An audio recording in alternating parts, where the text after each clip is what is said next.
Hi. In today's video, I'll be telling you about uh, the work of hypnosis, the influence of covert hypnosis on your expression, on your talents. Because as a person who's got a life path number three, that means I'm a person supposedly of a lot of talents, and there were some periods of my life when I was actually exploring all my talents. so, so I was into singing, into dancing, into drawing, and into writing. So, yeah, that's another section of my book, Piglet. And if that's something for you, if you want to know how hypnosis may influence a lot of areas of your life, then stay tuned. And yeah, off we go. So, yeah, I'll start with my verbal expression because we talked in the previous video about the perception generally. So I wanted to tell you about, you know, quite a long period of my life when I was struggling with, coming up with the answer to, um, it could be a simple question or just, somebody saying something in a conversation, my best friend, and I wasn't able to, recall anything that I could think of that I could say in a conversation, which was never, before it wasn't a problem for me, of course, because I always felt like I had lots of, references at hand. Mm. And, I remember going to the shop and, for example, buying a candy bar and leaving the shop without that candy bar. And I remember that I started to even prepare the list of shopping so that I would know what I would be, buying. But even if I went to buy just one thing, I could still stand in front of a salesperson and not remember what was this one thing I wanted to buy. Mm. And obviously, it's done with hypnosis. It's done with covert hypnosis. Um, when I went to yoga exercise, when I went to yoga, I wanted to memorize the sequence or exercises, and during that time, very often it happened that I couldn't recall uh, too much from the class, and I would be forgetting mixing the names of students in the class, or I would even forget how to write a very basic words on the blackboard like homework, or I would always have a problem with the word blueberry. I could have it in front of my eyes and I couldn't think of a name of it. Um, so, well, that was a lot. That was a lot. That was a lot, and um, that actually made me, scared, and it made me also feel isolated. That I couldn't, no longer participate in a conversation, and therefore, life has changed, and so the preparation for work was much more challenging to me too. Um, and so this is when it comes to speech production, but when it comes to writing, maybe I'll just tell you in a shortcut. And when I went to Holland, all of a sudden, I started to naturally gaining back the ability. I wouldn't say naturally, but I would speak naturally, and I got back my ability to speak fluently, and I was happy that I could talk to people, but I didn't know like what happened over there, like why. And when I got back from Holland, I started to write my book Piglet, and here there were a lot of issues that were challenging, like I would have a lot of memories coming at night when working on the book, and then I would have to put them together in the right order so that we would have a consistent picture and a consistent story to follow.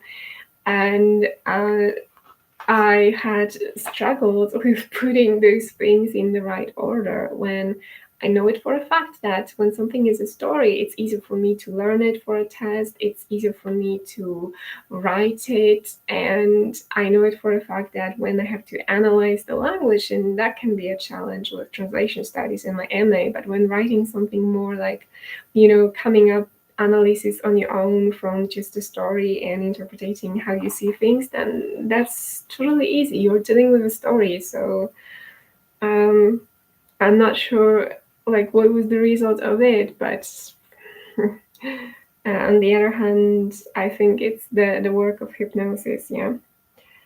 Um, being in two minds or sitting on the fence, like what was the direction of the book, right? Or what to do about the names. Um, I was also, repeating myself, like, I have forgotten that I have already written a given thing, and I would go and write the same thing in yet another chapter as if not remembering that it was already stated in the text. And it happened very, very often because it wasn't just one thing, because when you have one or two, three repetitions, it's not a big deal over the 300 pages of the book, right?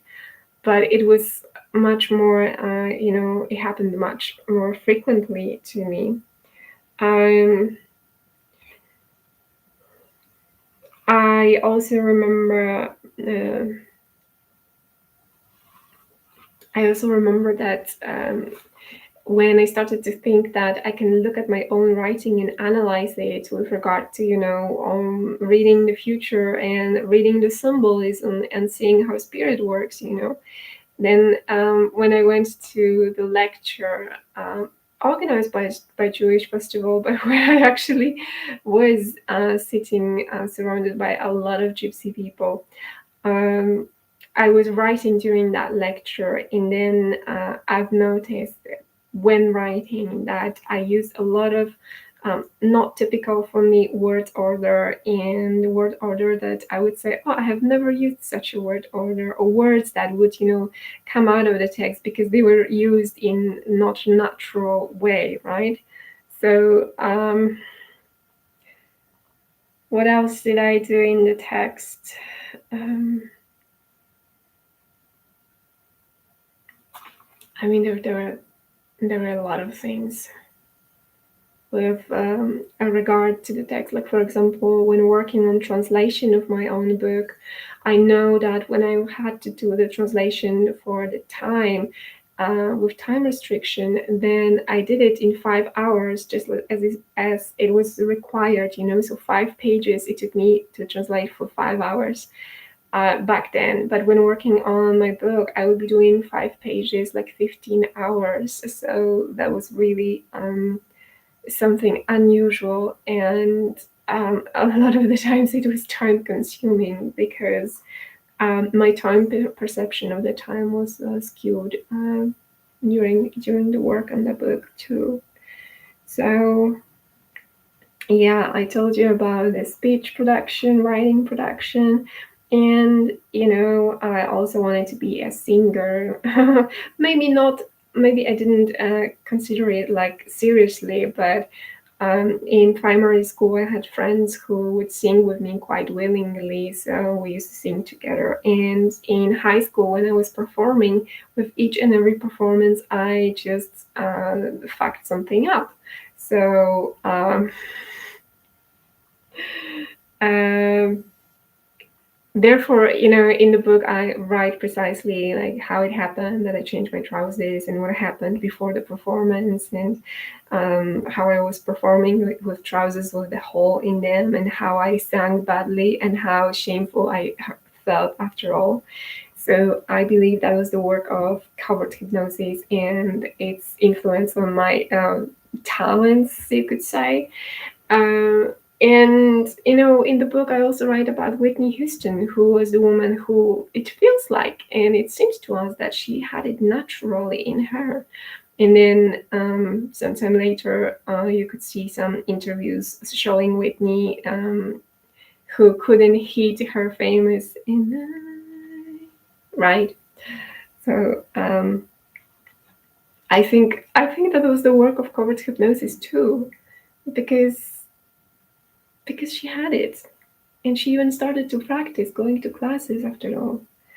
Um, yeah, and there was the time of drawing when I was preparing for studies, when I wanted to be an artist, a graphic designer.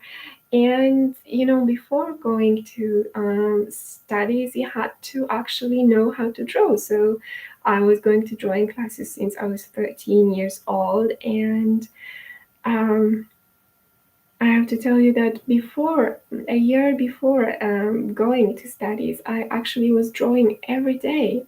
So I'm sorry. So I was pretty much skilled, I was pretty much good at it. And then when I actually got in and I started to study, it turned out that I couldn't draw. And for me, it was always important to be, good at something, to be, skilled at something, or, to have a given area of knowledge more, to be familiar with one field of knowledge a little bit more, So yeah, so this time it didn't work, and um, this time and like other times too. But I think this speaks to my motor skills, right? And when I remember doing the lithography, not lithography, but there was the subject during those studies where I had to write with, the bamboo pen and with ink on a tracing paper. And we had to use a different type of a letter. So I remember just doing it over and over and over and over. And there I was just rewriting a very, very inconvenient and a bad, I mean, not working in a good way, quote about mentally sick people. Or, when painting my nails, I would have to always redo them. Or when doing earrings out of beads with my friend Anya, where I would have to redo it because always somehow I got mixed with the strings. I think this is the use of covert hypnosis, possibly too. Um, and even when dancing in a strip club, I always felt that was, I always felt like that I liked dancing, and I always felt I was good at it. And it's not like, I was getting compliments, not really about dancing, but I always believed that I could do it. So when working in a strip club, of course, that always somehow uplifted my, self-esteem because I believed, I was great at it and I could give a good performance because of the way I could dance. And then all of a sudden, I couldn't dance. Like, I felt my body was stiff, and I started to, do a little bit of stretching before dancing, but it wasn't enough. And I just felt I could not. Like, I always feel in the past, I always felt I could do it and I could just move well. And over there, I felt like, wow, my body could not move. So for me, that really diminished my value in my eyes because I wasn't so confident physically over the way I looked. So knowing that I had some talents in the movement helped me. And speaking about the production, I also was always proud of the way I could speak. I was proud of my accents in the past. Maybe no, it's probably so average, but in the past I cared for it and I liked speaking beautifully. So and I used to listen to a lot of the BBC or something in English so that I would be in contact with the melody of the language and to be exposed and immersed in the language. And then I was stuck when I couldn't speak even Polish, and I was also stuck with the production of the right pronunciation, like the right melody, intonation, and so on. So what I would like to tell you here is that basically I believe that the use of covert hypnosis on me in my life just entered like each and every talent or thing I could care about, because I always also cared about having a lot of resources, having a lot of interesting quotes from podcasts, from YouTube, from books to share, and I would even sit down and rewrite them in my diaries. And then all of a sudden, once I couldn't speak and I couldn't use my accent and I couldn't even use Polish, not to mention English, then I also couldn't recall a lot of the nice quotes, and yeah, it was hard. So that's something you will find in Piglet. And if you want to buy a Piglet, if you want to learn more about covered hypnosis, about the way the system is organized, then you will find all the info in the description of the film on my website and my Facebook, Instagram account. And the same as with my course, Amelia. If you want to learn how identities of, gays, pedophiles, and strippers and maids are created, then you will find all the info in the description of the film and on my website. And if you like this video, please like, share, and subscribe. And thanks for watching.